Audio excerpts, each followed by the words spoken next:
অভ্রদীপ সান্যাল আমাকে বিয়ে করতে চেয়েছে? কি বলছো মামা? ও তো একটা রাক্ষস! প্রায় আঁতকে উঠে বলল মিলি। হ্যাঁ রে মা, সেরকমই তো বলে লোকে, কিন্তু আমি কি করি বলতো? তোর নিজের মামার এখন এই অবস্থা, দেখতেই পাচ্ছিস, জলের মতন টাকা খরচ হয়ে যাচ্ছে। তবু যদি কোনো নিশ্চয়তা থাকতো যে ভালো হয়ে যাবে, তাহলেও আমি হয়তো রাজি হতাম না। আমার অবস্থা তো জানিস, চাইলেও হয়তো তোর একটা ভালো বিয়ে দিতে পারবো না আমি। এরকম অবস্থায় মিস্টার সান্যালের প্রস্তাব মেনে নেওয়া ছাড়া আর কী বা উপায় আছে? উনি তো তোদের বাড়িটাও ছাড়িয়ে দেওয়ার ব্যবস্থা করবেন বলেছেন, সঙ্গে অতীনের চিকিৎসার সমস্ত খরচ বহন করবেন। কিন্তু উনি আমাকে চিনলেন কি করে? তুই কি ভেবেছিস ওদের সোর্স কম? ওরা ঠিক জানতে পারে। তারপর এক সময়ের ভালো চেস প্লেয়ার হিসেবে তোর মামার তো খানিকটা পরিচিতি আছে। নিখিল মামার কথা শুনে চুপ করে কিছুক্ষণ ভাবল মিলি। নিখিল মামা তার মামার বন্ধু। মা বাবা অনেক দিন আগে মারা গেছে মিলির। মামার কাছে থাকে সে। মামা তাকে নিজের প্রাণের চেয়েও বেশি ভালোবাসে।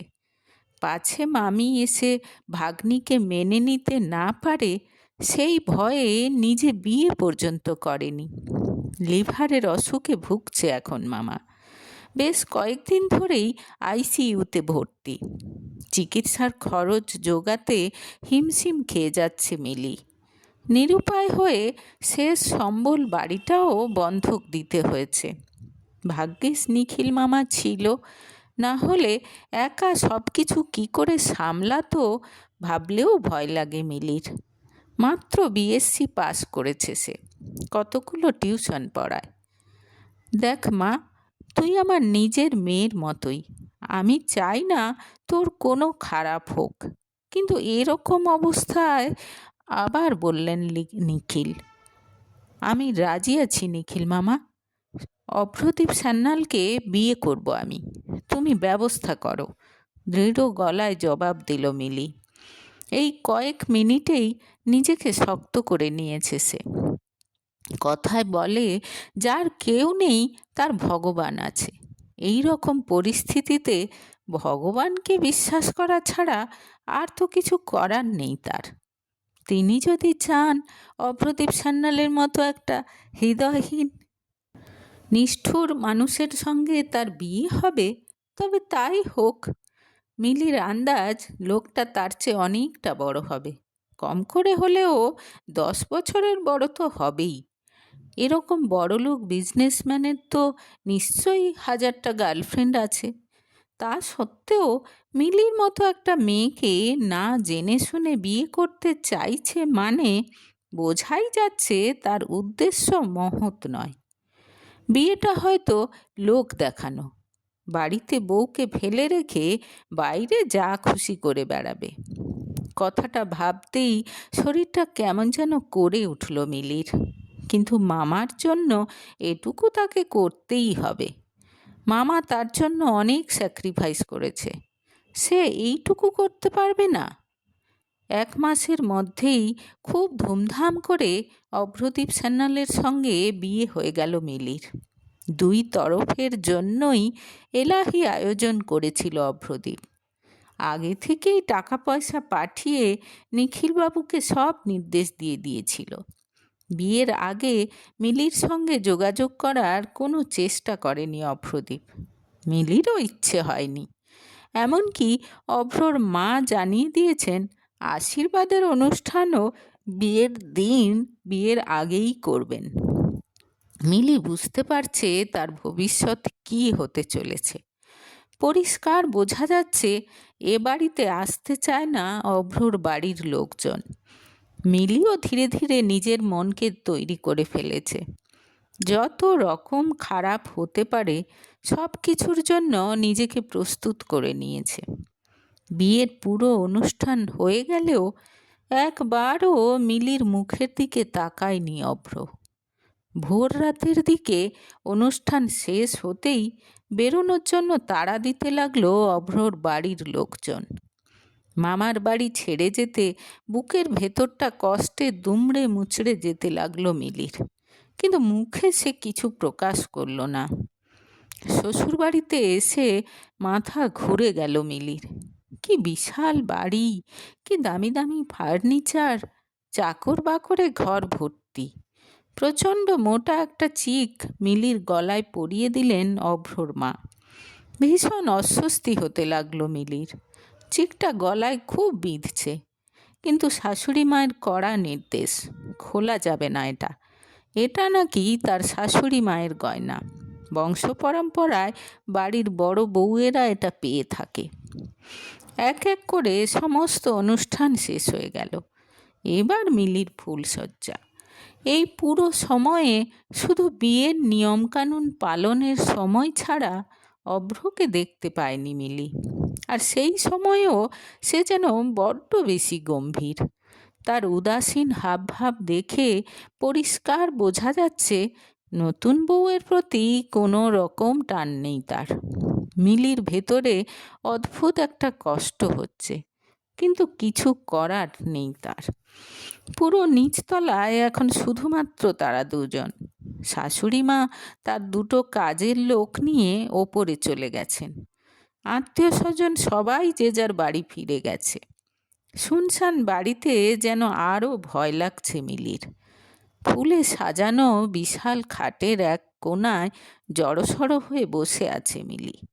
ঘরে ঢুকে দরজা বন্ধ করে দিল অভ্র, আর সঙ্গে সঙ্গে নিজের চোখ বন্ধ করে নিল মিলি।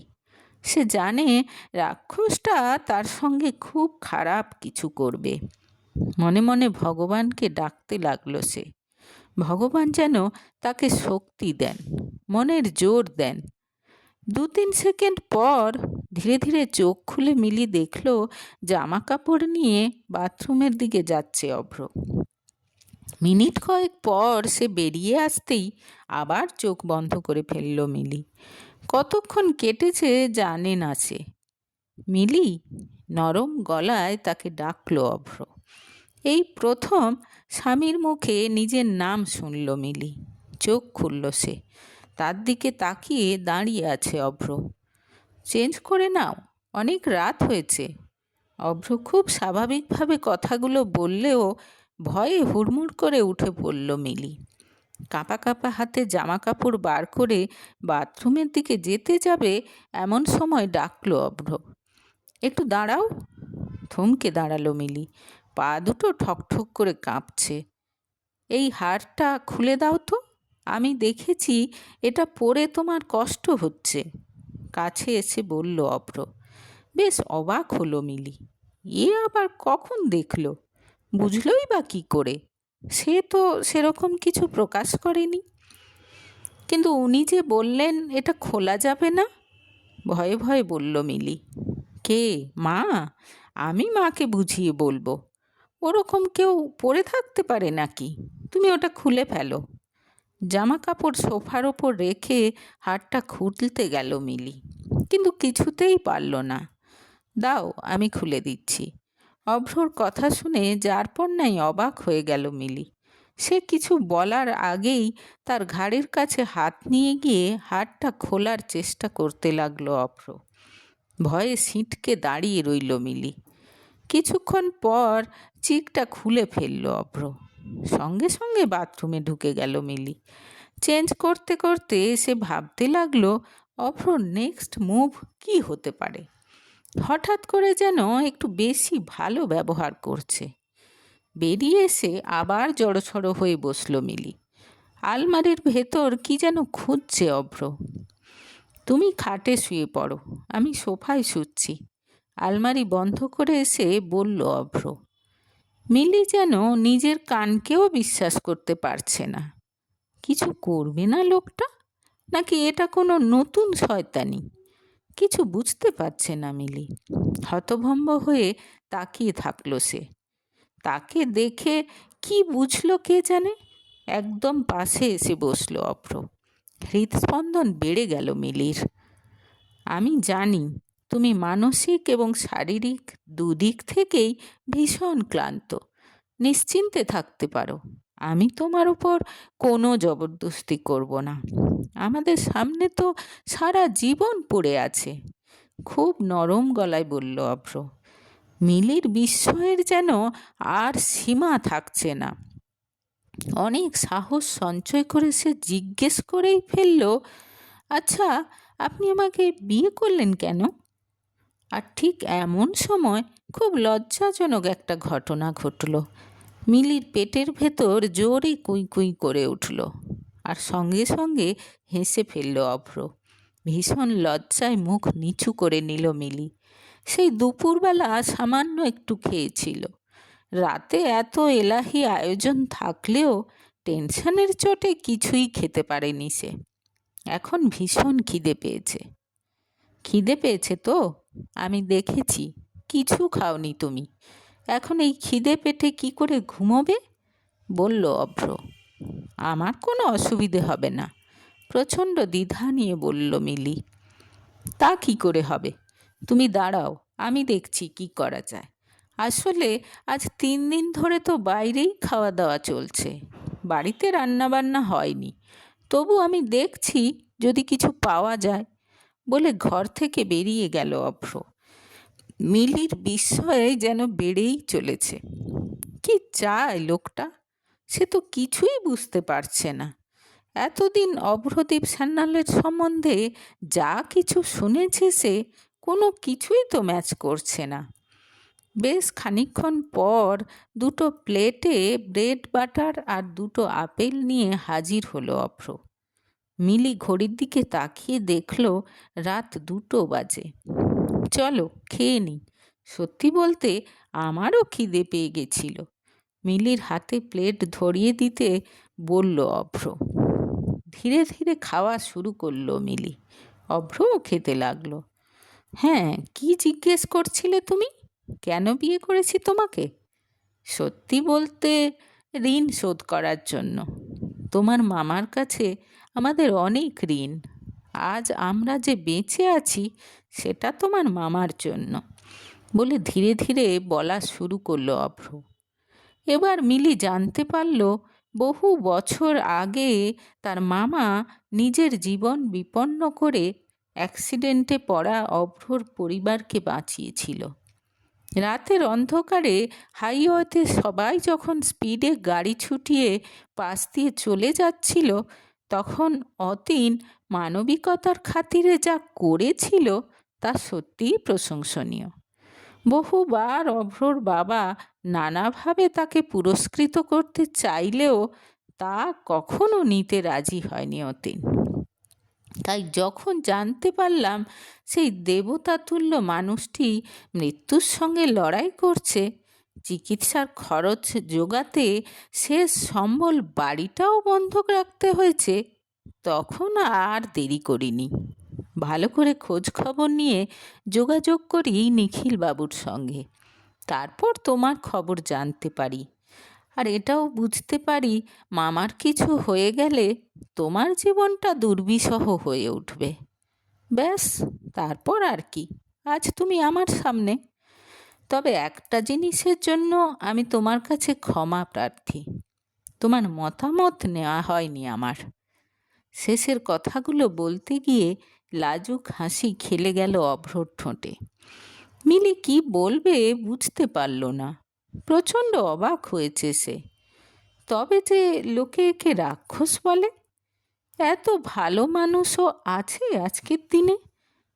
যা হয় হবে ভেবে সে জিজ্ঞেস করে বসল, আচ্ছা, আপনি তো খুব একটা খারাপ লোক নয়, তবে লোকে কেন এত খারাপ কথা বলে আপনার সম্পর্কে? এবার অট্টহাসি দিয়ে উঠল অভ্র। এখন আর মানুষটাকে দেখে একেবারেই খারাপ লাগছে না মিলির। এখন তার মনে হচ্ছে দেখতেও অভ্র বেশ সুপুরুষ। নিভ্রয়ে সরাসরি অভ্রর দিকে তাকিয়ে দেখতে লাগলো সে এবার। বাবার মৃত্যুর পর যখন আমি ব্যবসার হাত ধরি, তখন আমার বয়স মাত্র 23। কয়েকদিনের মধ্যেই বুঝতে পারলাম বাবার আকস্মিক মৃত্যু আর আমার অজ্ঞানতার সুযোগ নিতে শুরু করেছে লোকজন। ভীষণ অসহায় লাগতো তখন নিজেকে। শেষে মা একদিন অনেক বোঝালো, শক্ত হাতে হাল না ধরলে বাবার এত সাধের বিজনেস রক্ষা করতে পারবো না আমি। তারপর এক নতুন অভ্রদ্বীপের জন্ম হলো।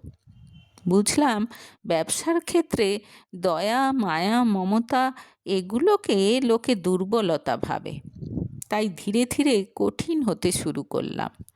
কোনো রকম ফাঁকিবাজি বা চালাকি দেখলেই কড়া শাস্তি দিতে শুরু করলাম। ব্যাস, ধীরে ধীরে লোকে আমাকে নিষ্ঠুর বলতে শুরু করলো। আর জানোই তো, বিজনেসে প্রতিদ্বন্দ্বী থাকেই। তারা সব সময় মুখিয়ে থাকে কিভাবে অন্যকে লোকের চোখে ছোট করবে। তার মধ্যে এত কম বয়সে তাদের সঙ্গে প্রতিযোগিতায় নেমেছি আমি। প্রবল উৎসাহে তারাও আমার বদনাম করতে লাগলো। তাতে অবশ্য আমার বিশেষ কোনো ক্ষতি হয়নি। যারা কাজ বোঝে তারা জানে অভ্রদীপ সান্যাল কখনো কোয়ালিটিতে কম্প্রোমাইজ করে না। তবে বিশ্বাস করো, যোগ্য লোককে কোনো দিন বঞ্চিত করিনি আমি। আর একটা কথা, একটা সময় মেয়েদের ওপরেও খুব বিরক্তি এসে গিয়েছিল আমার। মিটিং, কনফারেন্স যেখানেই যেতাম মেয়েরা যেচে এসে আলাপ করতো। আমার ভালো লাগতো না। ঠিক করেই নিয়েছিলাম কোনো দিন বিয়ে করব না। তাহলে কেন করলেন? কৌতূহলী হয়ে উঠল মিলি। আবারও সেই মায়ের পরামর্শে। আর আমি জানি আমার মা কোনো দিন ভুল করতে পারে না। তুমি জানো, মা তোমাকে বেশ কিছুদিন ধরেই ফলো করেছে। বলতে গিয়ে উজ্জ্বল হয়ে উঠল অভ্রর মুখ। অবাক হয়ে গেল মিলি। সে তো ভেবেছিল শাশুড়ি মার তাকে একেবারেই পছন্দ নয়। অন্যমনস্ক হয়ে আপেলে কামড় দিল সে। ধীরে ধীরে ভেতর থেকে সব ভয় দূর হয়ে যাচ্ছে। নিজের কাছেই এখন নিজেকে অপরাধী মনে হচ্ছে তার। কত খারাপ খারাপ কথা ভেবেছিল সে অভ্র সম্পর্কে। এত সফল একজন মানুষ, তবু কত ডাউন টু আর্থ। মামা কবে উপকার করেছে তার জন্য এরকমভাবে প্রতিদান দিচ্ছে। শুধু তাই তো নয়, এরই মধ্যে মিলির প্রতি কত কেয়ারিং। না বলতেই তার মনের কথা বুঝে যাচ্ছে। বাইরের গাম্ভীর্যটা কেবল একটা মুখোশ মাত্র। তুমি হাত ধুয়ে নাও, আমি প্লেট রেখে আসছি বলে প্লেট নিয়ে চলে গেল অভ্র। ফিরে এসে সোফায় শুয়ে চোখ বুজল সে। আর বিছানায় শুয়ে শুয়ে চুপচাপ তার দিকে তাকিয়ে থাকলো মিলি। তার খুব ইচ্ছে করছে বাকি রাতটা অভ্রর সঙ্গে কথা বলে কাটিয়ে দিতে। আরও অনেক কিছু জানতে ইচ্ছে করছে মানুষটার ব্যাপারে। কিন্তু সে তো এতক্ষণে ঘুমিয়ে কাদা। এদিকে ভোর হয়ে আসছে। অভ্রর দিকে তাকিয়ে থাকতে থাকতে মনে মনে ভগবানকে অনেক ধন্যবাদ দিল মিলি। অদ্ভুত একটা ভালো লাগা ধীরে ধীরে ঘিরে ধরছে তাকে।